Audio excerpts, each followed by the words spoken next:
ಭಾರತ ವಿರುದ್ಧ ಮತ್ತೆ ವಿಷಕಾರಿದ ಪಾಕ್ ಸೇನಾ ಮುಖ್ಯಸ್ಥ. ಕಾಶ್ಮೀರದಲ್ಲಿ ಆಗ್ತಿರೋದು ಭಯೋತ್ಪಾದನೆ ಅಲ್ವಂತೆ, ಸ್ವತಂತ್ರಕ್ಕಾಗಿ ನಡೆಯುತ್ತಿರೋ ಹೋರಾಟವಂತೆ.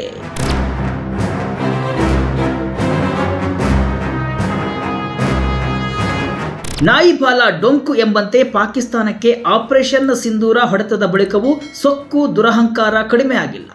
ಇಂಗು ತಿಂದ ಮಂಗನಂತಾಗಿರುವ ಪಾಕಿಸ್ತಾನ ದಿನಕ್ಕೊಂದು ಹೇಳಿಕೆಯನ್ನು ಕೊಡ್ತಾ ಇದೆ. ಭಾರತದ ವಿರುದ್ಧ ಮತ್ತೆ ವಿಷಕಾಲಿರುವ ಪಾಕಿಸ್ತಾನ ಸೇನಾ ಮುಖ್ಯಸ್ಥ ಅಸಿಮ್ ಮುನೀರ್ ಕಾಶ್ಮೀರದ ವಿಚಾರವಾಗಿ ಮತ್ತೆ ತಮ್ಮ ನ್ಯಾಲಿಗೆಯನ್ನು ಹರಿಬಿಟ್ಟಿದ್ದಾರೆ. ಇತ್ತೀಚೆಗೆ ಅಮೆರಿಕದಲ್ಲಿ ಹೋಗಿ ಭಾರತದ ವಿರುದ್ಧ ಮಾತನಾಡಿದ್ದ ಮುನೀರ್ ಈಗ ಮತ್ತೆ ಕಾಶ್ಮೀರ ವಿಚಾರವಾಗಿ ಖ್ಯಾತೆ ತೆಗೆದಿದ್ದಾರೆ. ಕಾಶ್ಮೀರದಲ್ಲಿ ನಡೆಯುತ್ತಿರುವುದು ಭಯೋತ್ಪಾದನೆ ಅಲ್ಲ, ಸ್ವಾತಂತ್ರ್ಯ ಹೋರಾಟ ಅಂತ ಮತ್ತೆ ಉದ್ದಟತನವನ್ನ ಮೆರೆದಿದ್ದಾರೆ.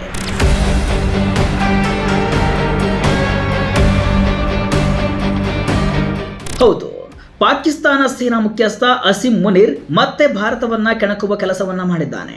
ಪದೇ ಪದೇ ಕಾಶ್ಮೀರ ವಿಚಾರದಲ್ಲಿ ಖ್ಯಾತೆ ತೆಗಿತಾ ಇದ್ದಾರೆ. ಈ ಹಿಂದೆ ಕಾಶ್ಮೀರ ಪಾಕಿಸ್ತಾನದ ಜೀವಾಳ ಅಂತ ನ್ಯಾಲಿಗೆ ಹರಿಬಿಟ್ಟಿದ್ರು. ಈಗ ಉಗ್ರವಾದವನ್ನ ಸಮರ್ಥಿಸಿಕೊಂಡಿರುವ ಮುನೀರ್ ಜಮ್ಮು ಕಾಶ್ಮೀರದಲ್ಲಿ ನಡೆಯುತ್ತಿರುವ ಭಯೋತ್ಪಾದಕ ಕೃತ್ಯಗಳನ್ನ ಕಾನೂನುಬದ್ಧ ಹೋರಾಟ ಅಂತ ಅಸಿಮ್ ಮುನೀರ್ ಬಣ್ಣಿಸಿದ್ದಾರೆ. ಅಲ್ಲದೆ ಪಾಕಿಸ್ತಾನ ಎಂದಿಗೂ ಕಣಿವೆಯ ಜನರ ಪರವಾಗಿರಲಿದೆ ಅಂತ ಪ್ರತಿಪಾದಿಸಿದ್ದಾರೆ. ಕರಾಚಿಯ ಪಾಕಿಸ್ತಾನ ನೌಕಾ ಅಕಾಡೆಮಿಯಲ್ಲಿ ನಡೆದ ಪಾಸಿಂಗ್ ಔಟ್ ಸಮಾರಂಭದಲ್ಲಿ ಪಾಲ್ಗೊಂಡು ಮಾತನಾಡಿದ ಸೇನಾ ಮುಖ್ಯಸ್ಥ ಮುನೀರ್, ಜಮ್ಮು ಮತ್ತು ಕಾಶ್ಮೀರದಲ್ಲಿ ಯಾವುದನ್ನ ಭಯೋತ್ಪಾದನೆ ಅಂತ ಲೇಬಲ್ ಮಾಡಲಾಗ್ತಿದೆಯೋ ಅದು ಭಯೋತ್ಪಾದನೆ ಅಲ್ಲ, ಬದಲಿಗೆ ಸ್ವಾತಂತ್ರ್ಯಕ್ಕಾಗಿ ನಡೆಯುತ್ತಿರುವ ಕಾನೂನುಬದ್ಧ ಹೋರಾಟವಾಗಿದೆ ಅಂತ ಹೇಳಿದ್ದಾರೆ. ಪಾಕಿಸ್ತಾನ ಯಾವಾಗಲೂ ಕಾಶ್ಮೀರಿಗಳೊಂದಿಗೆ ನಿಂತಿದ್ದು ಅದನ್ನ ಮುಂದುವರಿಸುತ್ತೆ. ಕಾಶ್ಮೀರದ ಜನರ ಧ್ವನಿ ಹತ್ತಿಕ್ಕಲು ಪ್ರಯತ್ನಿಸುವವರೇ ಈ ಹೋರಾಟ ಮತ್ತಷ್ಟು ಉಲ್ಬಣಗೊಳ್ಳಲು ಕಾರಣರಾಗಿದ್ದಾರೆ ಅಂತ ಹೇಳಿದ್ದಾರೆ. ಜಮ್ಮು ಮತ್ತು ಕಾಶ್ಮೀರದಲ್ಲಿ ಭಾರತ ಭಯೋತ್ಪಾದನೆ ಅಂತ ಕರೆಯುವುದು ವಾಸ್ತವವಾಗಿ ಅಂತಾರಾಷ್ಟ್ರೀಯ ಕಾನೂನಿನ ಅಡಿಯಲ್ಲಿ ಗುರುತಿಸಲ್ಪಟ್ಟ ಸಂಘರ್ಷವಾಗಿದೆ. ಕಾಶ್ಮೀರಿಗಳ ಚಲನವಲನಗಳನ್ನು ನಿಗ್ರಹಿಸಲು ಬಯಸುವವರ ಕ್ರಮಗಳಿಂದಾಗಿ ಈ ವಿಷಯವು ಹೆಚ್ಚು ಪ್ರಸ್ತುತವಾಗಿದೆ ಅಂತ ಹೇಳಿದ್ದಾರೆ. ಭಾರತ ದಾಳಿ ಮಾಡಿದರೆ ಸೂಕ್ತ ಪ್ರತ್ಯುತ್ತರ. ಇದೇ ವೇಳೆ ಮಾತನಾಡಿದ ಮುನೀರ್, ಭವಿಷ್ಯದಲ್ಲಿ ಭಾರತ ನಮ್ಮ ಮೇಲೆ ದಾಳಿ ಮಾಡಿದರೆ ಅದಕ್ಕೆ ಸೂಕ್ತ ಉತ್ತರವನ್ನು ನೀಡಲಾಗುವುದು. ಭವಿಷ್ಯದಲ್ಲಿ ಭಾರತ ಪಾಕಿಸ್ತಾನದ ಮೇಲೆ ಯಾವುದೇ ರೀತಿಯಲ್ಲಿ ದಾಳಿ ಮಾಡಿದರೆ ಅದಕ್ಕೆ ನಿಖರವಾದ ಮತ್ತು ತ್ವರಿತವಾಗಿ ಪ್ರತಿಕ್ರಿಯೆಯನ್ನ ನೀಡಲಾಗುವುದು. ಪಾಕಿಸ್ತಾನವು ಇದನ್ನ ಮೊದಲು 2 ಬಾರಿ ಮಾಡಿದೆ.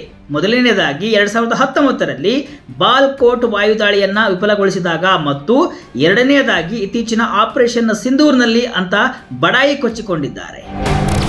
ಭಾರತಕ್ಕೆ ತಕ್ಕ ಎದುರೇಟು ನೀಡಿದ್ದೇವೆ. ಇನ್ನು ಭಾರತದ ದಾಳಿಗೆ ತಕ್ಕ ಪ್ರತಿದಾಳಿ ನಡೆಸುವ ಮೂಲಕ ಪಾಕಿಸ್ತಾನ ತನ್ನ ಸಾಮರ್ಥ್ಯವನ್ನ ತೋರಿಸಿದೆ ಅಂತ ಪಾಕಿಸ್ತಾನದ ವಿದೇಶಾಂಗ ಸಚಿವ ಇಶಾಕ್ ಡರ್ ಹೇಳಿದ್ದಾರೆ. ಪರಮಾಣು ಸಾಮರ್ಥ್ಯವನ್ನೇ ಮುಂದಿಟ್ಟುಕೊಂಡು ಭಾರತವು ಯುದ್ಧಕ್ಕೆ ಪ್ರಚೋದನೆಯನ್ನ ನೀಡಿದರೆ ಪಾಕಿಸ್ತಾನವು ತಕ್ಕ ಉತ್ತರವನ್ನ ನೀಡಲು ಸಮರ್ಥವಾಗಿದೆ. ಭಾರತವು ಪಾಕಿಸ್ತಾನವನ್ನ ಬೆದರಿಸಲು ಮತ್ತು ಒತ್ತಡ ಹೇರಲು ಸಾಧ್ಯವಿಲ್ಲ ಎಂಬುದು 4 ದಿನಗಳ ಸಂಘರ್ಷದ ಫಲಿತಾಂಶದಿಂದ ಬಯಲಾಗಿದೆ ಅಂತ ಹೇಳಿದ್ದಾರೆ. ಸಿಂಧು ಜಲ ಒಪ್ಪಂದಕ್ಕೆ ಸಂಬಂಧಿಸಿದಂತೆ ಪಾಕಿಸ್ತಾನ ತನ್ನ ಹಕ್ಕುಗಳನ್ನು ಭದ್ರಪಡಿಸಿಕೊಳ್ತಾ ಇದೆ. ಅಂತಾರಾಷ್ಟ್ರೀಯ ಕಾನೂನು ಮತ್ತು ಒಪ್ಪಂದಗಳನ್ನು ಭಾರತ ಉಲ್ಲಂಘನೆ ಮಾಡ್ತಾ ಇರುವುದನ್ನು ಜಗತ್ತಿಗೆ ತೋರಿಸಲು ವೇದಿಕೆಯನ್ನು ಸಿದ್ಧಪಡಿಸಲಾಗುತ್ತಿದೆ ಅಂತ ಹೇಳಿದ್ದಾರೆ.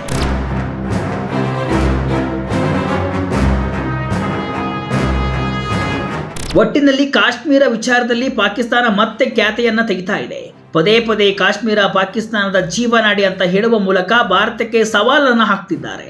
ಈಗ ಭಯೋತ್ಪಾದನೆಯನ್ನ ಕೂಡ ಸಮರ್ಥಿಸಿಕೊಂಡಿದ್ದು ಕಾನೂನು ಹೋರಾಟ ಎನ್ನುವ ಮೂಲಕ ಉಗ್ರರಿಗೆ ಸ್ವಾತಂತ್ರ್ಯ ಹೋರಾಟಗಾರರ ಪಟ್ಟವನ್ನ ಕಟ್ಟಿದ್ದಾರೆ. ಕಾಶ್ಮೀರಕ್ಕಾಗಿ ಯುದ್ಧಕ್ಕೂ ಕೂಡ ರೆಡಿ ಇದ್ದೇವೆ ಎಂಬುದನ್ನ ಬಹಿರಂಗವಾಗಿ ಮುನೀರ್ ಇಲ್ಲಿ ಹೇಳಿದ್ದಾರೆ.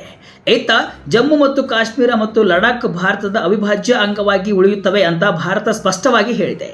ಭಾರತ ಭಯೋತ್ಪಾದನೆಯನ್ನ ಸಹಿಸುವುದಿಲ್ಲ ಮತ್ತು ಕಣಿವೆಯಲ್ಲಿ ಅದನ್ನ ಹರಡುವವರ ವಿರುದ್ಧ ಕಠಿಣ ಕ್ರಮ ಕೈಗೊಳ್ಳಲಾಗುವುದು ಅಂತ ತನ್ನ ನಡೆಗಳ ಮೂಲಕ ಜಾಗತಿಕ ಸಮುದಾಯಕ್ಕೆ ಸ್ಪಷ್ಟನೆಯನ್ನ ಕೊಟ್ಟಿದೆ. ಈಗ ಆಸಿಮ್ ಮುನೀರ್ ಹೇಳಿಕೆಗೆ ಭಾರತ ಯಾವ ರೀತಿ ಕೌಂಟರ್ ಕೊಡುತ್ತೆ ಎಂಬುದನ್ನ ಕಾದು ನೋಡಬೇಕಿದೆ.